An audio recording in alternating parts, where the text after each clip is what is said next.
ప్రియరక్షకుడైన యేసుక్రీస్తు నామములో అనుదిన వాక్యోపదేశం ప్రేక్షకులకి ప్రేమపూర్వక వందనాలు. ఈరోజు ఆదికాండం 40వ అధ్యాయాన్ని ధ్యానించుకుంటున్నాం. గత అధ్యాయంలో మనం చూసినప్పుడు యోసేపు చెయ్యని పాపానికి చెరసాల్లో వేయించబడినట్లుగా, అయినప్పటికీ దేవుడు యోసేపుకు తోడై ఉండి చెరసాల అధికారి యోసేపుకి సహాయం చేసేటట్లుగా వాక్యాధారంగా మనం చూసాం. ఇక ఈ 40 అధ్యాయాన్ని మనం ఆలోచన చేసినట్లయితే, ఆ దేశపు రాజు దగ్గర పనిచేస్తున్నటువంటి పానదాయకుల అధిపతి, భక్ష్యకారుల అధిపతి రాజు ఎడల తప్పు చేశారు. ఆ తప్పు విషయమై రాజు వారిద్దరినీ కూడా చెరసాల్లో వేయించాలని చెప్పి నిర్ణయించి తన సేనాధిపతిని పిలిపించి చెరసాలకు అప్పగించాడు. ఆ సేనాధిపతి యోసేపు ఏ చెరసాల్లో అయితే ఉన్నాడో ఆ చెరసాలకు సంబంధించినటువంటి సేనాపతి. అతను ఈ భక్ష్యకారుల అధిపతిని, పానదాయకుల అధిపతిని తీసుకుని వెళ్ళి యోసేపు ఉన్నటువంటి చెరసాల్లోని వేసి యోసేపుకి వారి బాధ్యతని అప్పగించినట్లుగా వాక్యాధారంగా మనకు కనపడుతుంది. అయితే కొన్ని దినాలు గడిచాయి. తరువాత ఒకరోజు వాళ్ళు విచారంగా ఉన్నారు. ముఖాలు ఏవో బాధతో నిండినట్లుగా కనపడ్డాయి. యోసేపు వాళ్ళని పలకరిస్తున్నాడు, ఎందుచేత మీరు ఎలాగున్నారు అని చెప్పి.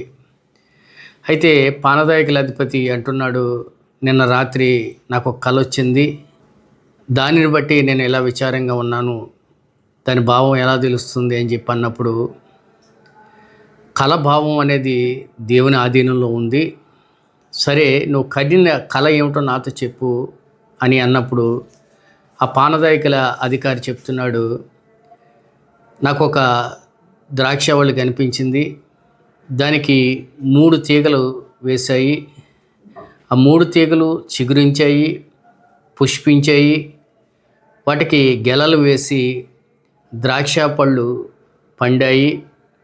ఆ ద్రాక్ష పళ్ళని కోసి ఒక గిన్నెలో పిండి ఆ ద్రాక్షారసం రాజుకి నేను అందిస్తున్నట్లుగా కల వచ్చింది అని చెప్పాడు.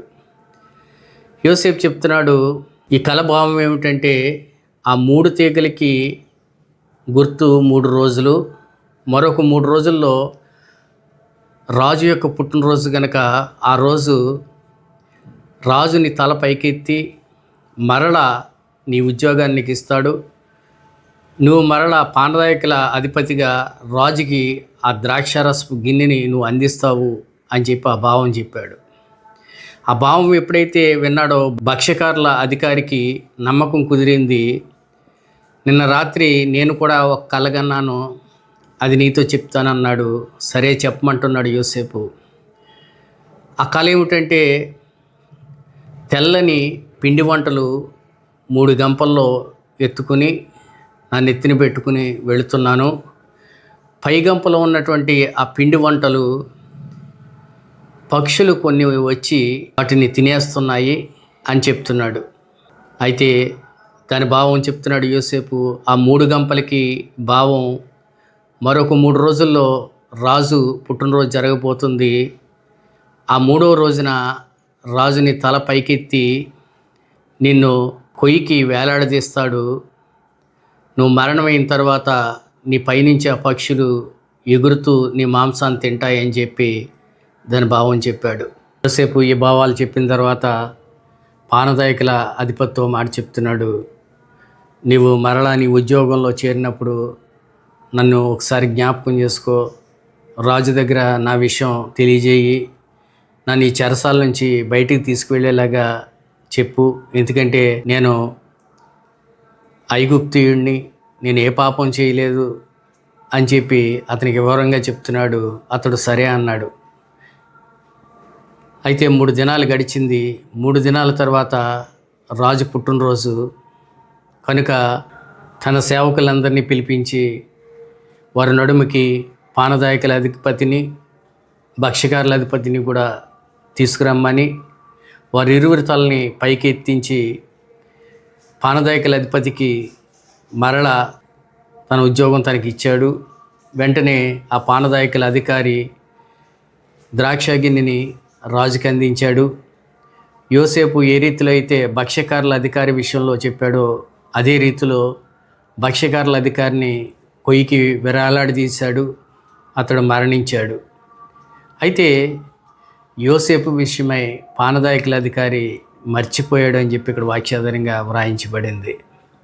చెరసాల్లో ఉన్నటువంటి యోసేపు దేవుని యొక్క జ్ఞానం కలిగి కళల యొక్క భావాన్ని చెప్పగలుగుతున్నట్లుగా ఈ అధ్యాయం ద్వారా బయలుపరచబడుతుంది.